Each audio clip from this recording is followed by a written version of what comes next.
जय हिंद दोस्तों, क्या हाल है। मेरा नाम है दीपक और आप देख रहे हैं लर्न टू अर्न।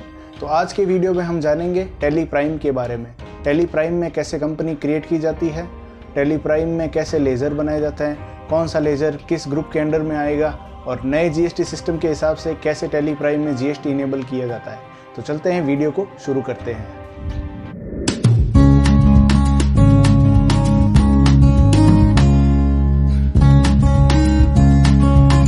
चलिए टैली में कंपनी बनाना शुरू करते हैं। तो यहाँ पे मैंने टैली खोल रखी है। टैली को जैसे ही खोलेंगे आपके सामने एक ऐसी विंडो आएगी। तो इससे पहले कि हम टैली में कंपनी बनाएं, मैं आपको एक छोटी सी प्रेजेंटेशन दिखाना चाहता हूँ जो मैंने आपको समझाने के लिए बनाई है। इस प्रेजेंटेशन में आप देख सकते हैं कि मैंने एक ग्राफ बनाया है जिसमें हम पहले प्रोप्राइटर से फिर पार्टनरशिप फर्म की तरफ बढ़ेंगे, फिर प्राइवेट लिमिटेड कंपनी की तरफ बढ़ेंगे और फिर पब्लिक लिमिटेड कंपनी की तरफ बढ़ेंगे। मैंने इसमें एक कैरेक्टर को चुना है जिसका नाम मैंने श्यामलाल रखा है। आप अपनी तरफ से कोई भी नाम रख सकते हो। हम अभी जो कंपनी बनाएंगे वो श्याम ट्रेडर्स के नाम से बनाएंगे। इस प्रेजेंटेशन में बेसिकली मैंने ऐसे दिखाया हुआ है कि पहले श्यामलाल खुद की पूंजी लगाकर एक प्रोप्राइटरशिप में बिजनेस शुरू करता है। फिर वो उसको राम नाम का एक आदमी मिल जाता है, तो राम और श्याम दोनों के अपनी पार्टनरशिप फर्म बनाते हैं। उसके बाद में उनके साथ काफ़ी लोग जुड़ जाते हैं उनकी कंपनी में, लेकिन उनका इन्वेस्टमेंट प्राइवेट ही रहता है, तो वो आरएस ट्रेडिंग प्राइवेट लिमिटेड नाम की कंपनी बन जाती है। उसके बाद उन्होंने अपनी कंपनी को बीएसई में रजिस्टर्ड करवा लेते हैं, तब उनकी कंपनी का नाम RS trading India private limited बन जाता है। तो इन सब चीज़ों की टैली में क्या एंट्री होगी, ये हम अपने इस चैनल में जो हम पूरी जर्नी होगी टैली सीखने का पूरा लेक्चर होगा उसमें जानेंगे। फ़िलहाल के लिए हम प्रोप्राइटरशिप का क्या इफ़ेक्ट पड़ेगा और उसकी क्या एंट्रियाँ होगी टैली प्राइम में, ये देखेंगे। तो चलिए स्टार्ट करते हैं। तो टैली को स्टार्ट करते ही हमारे सामने अब टैली प्राइम में विंडो आ रही है न्यू। जो पहले अलग आता था अब चेंज कर दिया है कंपनी ने। तो इसमें अब आपको ऑप्शन मिलेंगे। सबसे पहले आपको ऑप्शन मिलेगा जहाँ पे आपको लिखा हुआ हो रहा होगा क्रिएट कंपनी।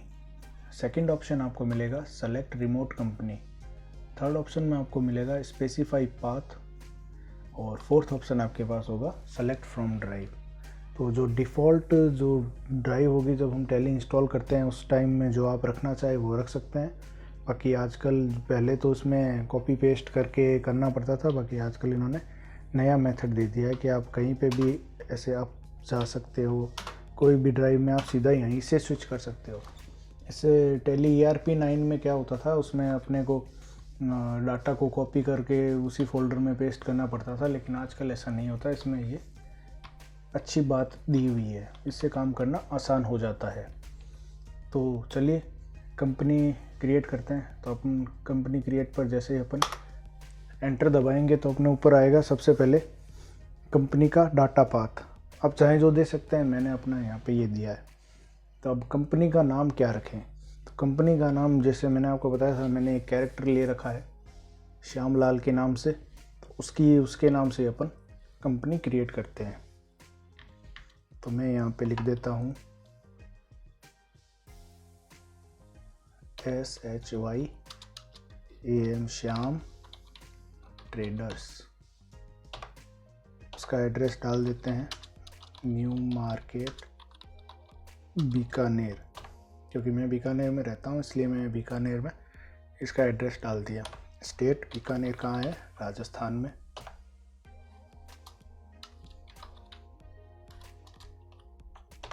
राजस्थान डालने के बाद राजस्थान ये अपना ले लेगा। पिन कोड डाल देते हैं। टेलीफोन, मोबाइल, फैक्स अगर आपके पास हो तो डाल सकते हैं, वरना इसकी कोई ज़रूरत नहीं है। बुक्स बिगिनिंग फ्रॉम, अब यहाँ पे आप जैसे कि मेरे केस में हुआ है, मैंने ये मान के चल रहा हूँ कि 1 अप्रैल 2020 से श्याम अपना बिज़नेस स्टार्ट कर रहा है, तो मैंने यहाँ पे डेट डाल दी है जो मेरी बिज़नेस की डेट है। और बुक्स बिगिनिंग फ्रॉम ये दोनों जनरली सेम ही रहती है, तो इसको ऐसे ही रख देंगे। बेस करेंसी सिंबल हमारा रुपी का है। उसका फॉर्मल नेम इंडियन नेशनल रुपी है, INR उसकी शॉर्ट फॉर्म है।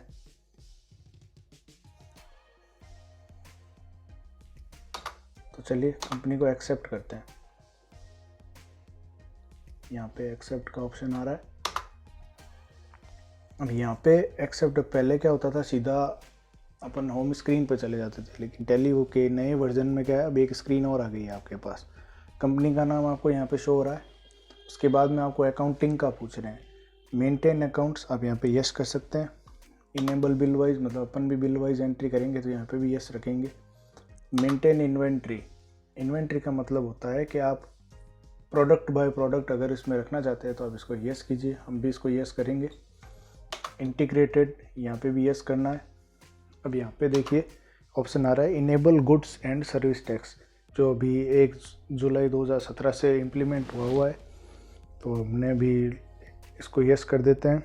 इसको यस करते ही यहाँ पे एक स्क्रीन आ जाएगी, तो उस स्क्रीन में हम यहाँ क्या भरेंगे, तो उस स्क्रीन में यहाँ भरने के लिए हमें यहाँ देख सबसे पहले शो रहा है आपका स्टेट। मेरे केस में मेरा स्टेट यहाँ पे राजस्थान है। मेरा रजिस्ट्रेशन टाइप, अब 2 तरह के रजिस्ट्रेशन होते हैं, कंपोजिशन और regular.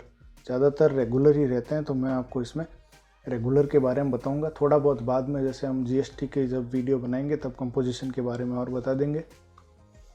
XC of other territory, ये नो करना है। अब आपको मेरे पास एक डमी जीएसटी सर्टिफिकेट है, उसके हिसाब से इसके अंदर जैसे कोई भी जो फर्म होगी उसका एक अलग से जीएसटी सर्टिफिकेट होगा, उसमें जो जो डिटेल दी हुई होगी वो आप इसमें भर सकते हैं। जैसे कि ऐसा होता है जीएसटी सर्टिफिकेट, इसमें सबसे ऊपर आपको दिया हुआ होता है फॉर्म जीएसटी रजिस्ट्री 6, ये होता है जीएसटी का रजिस्ट्रेशन सर्टिफिकेट। तो इसके अंदर आप रजिस्ट्रेशन नंबर, यही हमारे जीएसटी नंबर होते हैं। इसके बाद ये देखिए मैंने बना रखा है श्यामलाल, ट्रेड नेम इसका दे रखा है श्याम ट्रेडर्स। प्रोपराइटरशिप, जैसे कि हम अभी प्रोपराइटरशिप के बारे में डिस्कस कर रहे हैं, तो इसका हो गया कंस्टिट्यूशन प्रोपराइटरशिप। इसका एड्रेस मैंने डाल रखा है, वो दिल्ली में डाला था वही। कब से रजिस्ट्रेशन एक्टिव है, 1/4/2020, अपन ने भी 1/4/2020 कर रखा है। और इसका इश्यू सर्टिफिकेट की डेट वो भी 1/4/2020 डाल रखी है। यहाँ पे ये देखिए इसका जीएसटी नंबर हो गए, इसका लीगल नेम श्यामलाल, और ये हो गया इसका ट्रेड नेम। नीचे इसके बारे में यहाँ पे इसकी फ़ोटो आ जाती है, क्या क्या इसका है वो आ जाता है। ये इस तरह से आप इसके अंदर देख सकते हैं, ऐसा होता है जीएसटी रजिस्ट्रेशन। तो सबसे पहले हम सीधा आपको शॉर्ट तरीका बताता हूँ मैं आपको, जीएसटी रजिस्ट्रेशन से सीधे डायरेक्ट एंट्रियाँ कैसे की जाती है। तो यहाँ पे ये जैसे ही हम एंटर मारेंगे, ये आपसे पूछेगा जीएसटीएन नंबर। तो जीएसटीएन नंबर अपन सीधे क्या कर लेंगे, यहाँ से जो ये दिए हुए हैं जीएसटी नंबर, इसको यहाँ से सेलेक्ट करेंगे। यहाँ से आप इसको चाहे तो कॉपी कर सकते हैं या शॉर्ट की लगा सकते हैं।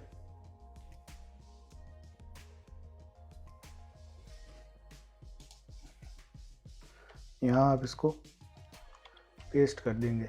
पहले इसके टैली की शॉर्ट कीज़ हैं वो मैं आपको अलग से बता दूंगा। पहले इसमें अल्टर दबाना पड़ता था, आजकल सीधा ही जो विंडोज़ की जो शॉर्ट की है Ctrl+V वो चल जाती है। उसके बाद में ये जो मंथली, और आजकल 2 तरह से GSTR1 का जो है प्रीडिक्टरी होती है, मंथली और क्वार्टरली। अपन इसको बाद में समझेंगे, अभी के लिए इसको क्वार्टरली कर देते हैं। इसका क्या रूल है वो जीएसटी का जब मैं वीडियो बनाऊंगा तब आपको बता दूंगा। अब आपको इसमें जीएसटी रेट ये सब नो रखने की ज़रूरत, क्योंकि अपने वेरिएबल होगी रेट, क्योंकि अपन ट्रेडिंग का काम कर रहे हैं तो हर आइटम पे रेट अलग अलग होगी, कोई फिक्स नहीं है, इसलिए ये सारे ऑप्शन को हम कर देंगे नो। अब आपके ई वे बिल का कर दिया अपन यस कर देंगे। कब से एप्लीकेबल हो रहा है वही लिख देंगे। थ्रेशोल्ड वैल्यू, इनवॉइस वैल्यू रख देते हैं 50,000 की थ्रेशोल्ड की लिमिट है। मतलब थ्रेशोल्ड का मतलब वो होता है कि कितने रुपए का माल बेचेंगे तो अपने को ई वे बिल चाहिएगा। अगर आप किसी को एक बार में 50,000 से ज़्यादा का माल बेचते हो और वो किसी ट्रांसपोर्टेशन के थ्रू जा रहा हो, मतलब किसी गाड़ी में ज़्यादा माल हो, तब ई वे बिल की ज़रूरत पड़ती है। अपन इसको इनेबल कर देते हैं। ई इनवॉइसिंग अपन अभी नहीं करेंगे, इसके बाद में समझेंगे आपको पूरा। जब जीएसटी का मैं पोर्टल का जो वीडियो बनाऊंगा तब मैं आपको इस बारे में अच्छे से बता दूंगा। तो चलिए जीएसटी को इसमें इनेबल कर देते हैं। टीडीएस का जब हम कंपनी की तरफ जाएंगे ना, उस टाइम मैं इसको टीडीएस वाला आपको पूरा डिटेल में समझा दूंगा। तो ये हमारी कंपनी क्रिएट हो चुकी है। तो जैसा कि आप लोग देख सकते हैं कि मैंने यहाँ पे कंपनी बना ली है। अब आगे कंपनी से आगे चलते हैं। कंपनी में अपने को अब आगे क्या करना है, आज की वीडियो में हम कंपनी बनाएंगे और लेजर बनाएंगे और जीएसटी इनेबल करेंगे। तो कंपनी मैंने आपको यहाँ पे बना के दिखा दी। अगला सेगमेंट लेते हैं, लेजर बनाना। तो अब लेजर बनाने के लिए थोड़ा सा थ्योरेटिकल नॉलेज आपको लेना पड़ेगा। तो उसके लिए मैंने यहाँ पे नोट्स बना रखे हैं कि कौन सा लेजर कौन से उसके ग्रुप के अंदर आता है। तो स्टार्ट करते हैं। देखिए, जो सबसे पहला इसके अंदर है प्रोपराइटर। प्रोपराइटर मीन्स जो बिजनेस का ओनर है, जो शॉप का ओनर है, वो किसके अंडर में आएगा, कैपिटल अकाउंट। जो अपन सेल करेंगे, सेल्स अकाउंट, वो आएगा अंडर ग्रुप सेल्स के अंडर में। जो भी हम माल खरीदेंगे, परचेज अकाउंट, वो आएगा परचेज अकाउंट के अंदर में। जो भी हमारा जो ट्रांसपोर्टेशन का खर्चा लगेगा माल को मंगाने में, वो लगेगा डायरेक्ट एक्सपेंसेज में आएगा। जो भी हमारा स्टॉक होगा उसका अंडर ऐड होगा स्टॉक इन हैंड। ये स्टॉक इन हैंड और कैश अकाउंट और प्रॉफिट एंड लॉस अकाउंट ये टैली में पहले से ही बने हुए होते हैं। तो इसको जैसे तो ये प्री डिफाइंड होते हैं एक तरह से। अगला है पैकिंग एक्सपेंसेज, उसका ऐड आएगा इनडायरेक्ट एक्सपेंसेज। मतलब अब जो भी खर्चा जो इनडायरेक्टली बिजनेस को इफेक्ट करता हो, वो इनडायरेक्ट एक्सपेंसेज में आता है। जैसे कमीशन है, इनडायरेक्ट एक्सपेंसेज, शॉप रेंट है, इनडायरेक्ट एक्सपेंसेज, बैंक चार्जेस हैं, indirect expenses, interest on loan, indirect expenses, unsecured loans. Interest जो अनसिक्योर्ड लोन मतलब किसी से आपने ब्याज पर पैसा लिया है, तो वो भी उसका जो ब्याज होगा वो इनडायरेक्ट एक्सपेंसेज में आएगा। कोई भी जनरल एक्सपेंसेज है, मिसलेनियस एक्सपेंसेज है, वो भी इनडायरेक्ट एक्सपेंसेज में आएगा। जो आपके सैलरी दे रहे हो किसी वर्कर को, तो वो भी इनडायरेक्ट एक्सपेंसेज में आएगा। कोई आपके जो कुरियर का एक्सपेंसेज है, वो भी इनडायरेक्ट एक्सपेंसेज में आएगा। आपकी शॉप का रेंट है, वो भी इनडायरेक्ट एक्सपेंसेज में आएगा। शॉप का इंश्योरेंस है, वो भी इनडायरेक्ट एक्सपेंसेज में आएगा। कोई कन्वेंस है, जैसे कि कोई एम्प्लॉय को आप कोई खर्चा देते हो, तो वो भी क्या है, आपके इनडायरेक्ट एक्सपेंसेज में आएगा।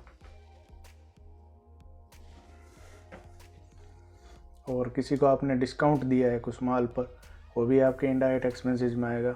आपकी शॉप का जो टेलीफोन का या आपका जो टेलीफोन का जो एक्सपेंस है, वो भी इनडायरेक्ट एक्सपेंसेज में आएगा। ट्रैवलिंग का कोई खर्चा है, वो भी इनडायरेक्ट एक्सपेंसेज में आएगा। तो मोटा मोटी बात इतनी है कि जिससे आपका जो मतलब जो आपके माल खरीदने और बेचने से जो डायरेक्ट संबंध रखता है, वो आएगा डायरेक्ट एक्सपेंसेज में। और जो माल बेचने के बाद जो आपके पास जो बचा है, उसके अंदर से जो खर्चा हो रहा है, वो आएगा आपके इनडायरेक्ट एक्सपेंसेज में। मेन रूल ये है। बाकी ये जो शीट मैंने बनाई है, ये हमारे टेलीग्राम चैनल पर, जिसका लिंक मैं डिस्क्रिप्शन में है। वहाँ आपको ये सारे नोट्स, जो इसके पहले जो वीडियो बनाया था हमने, उसके नोट्स, सारे नोट्स इसमें आपको टेलीग्राम वाले चैनल में मिल जाएंगे। तो आगे बढ़ते हैं। जैसे शॉप का कोई फर्नीचर है, उसका हेड आएगा फिक्स असेस्ट। शॉप का जो कंप्यूटर है, वो भी आएगा फिक्स असेस्ट। जो वेटिंग स्केल है, जिस पे आप माल तोलोगे, वो भी आएगा आपके फिक्स असेट में। जो पैकिंग मशीन है, वो भी आएगी आपके फिक्स असेट में। इसके अलावा जो शॉप में मान लो सीसीटीवी कैमरा लगा हुआ है, तो वो भी आपके फिक्स असेट में आएगा। जो मतलब दुकान के अंदर जो भी चीज़ें हैं, जो दुकान में जो भी चीज़ें हैं, वो सारी आपके फिक्स असेट में आएगी। जो डिलीवरी वैन है, मान लो आपने किसी डिलीवरी, होम डिलीवरी के लिए जैसे फिक्स असेट है डिलीवरी वैन, वो भी फिक्स असेट में आएगी। अब सन्ड्री क्रेडिटर्स, जिनसे हम उधार माल मंगाते हैं या जिसका मान लो बिल आया हुआ है, जिससे हम मतलब माल परचेज करते हैं, वो सारे आएंगे अंडर, उसका ऐड हो जाएगा सन्ड्री क्रेडिटर्स। और जिसको हमने माल बेचा है मान लो उधार पर, तो उसका ऐड हो जाएगा सन्ड्री डेटर्स। इसके अलावा अगर हमारा कोई इन्वेस्टमेंट है एफडी में, आरडी में या कुछ अदर, तो वो आ जाएगा आपके loans in advance asset side में। इसके अलावा अगर हमारा बैंक का अकाउंट है सेविंग्स और करंट वाला, तो वो उसका हेड टैली में प्री डिफाइंड बना हुआ है बैंक अकाउंट। एक अपने जो कैश बुक है, उसका ये पहले से ही बना होता है कैश इन हैंड, उसका हेड होता है। जो जीएसटी है, CGST, SGST, IGST, उसका ऐड हो जाएगा आपके ड्यूटीज़ एंड टैक्सेज। बैंक का कोई लोन है, OD है, OCC है या CC है, तो वो आ जाएगा आपके सिक्योर लोन में। अदर अगर आपने किसी से लोन लिया हुआ है वो आ जाएगा आपके अनसिक्योर लोन में। तो इस चीज़ को एक बार पूरा देख लेना, चाहो तो आप इसका स्क्रीनशॉट ले लेना, वरना ये जो नोट्स हैं हमारे वीडियो में, जो भी नोट्स आ रहे हैं वो सारे मेरे टेलीग्राम चैनल पर अवेलेबल हैं, डिस्क्रिप्शन में उसका लिंक है, उसको ज़रूर देखिएगा।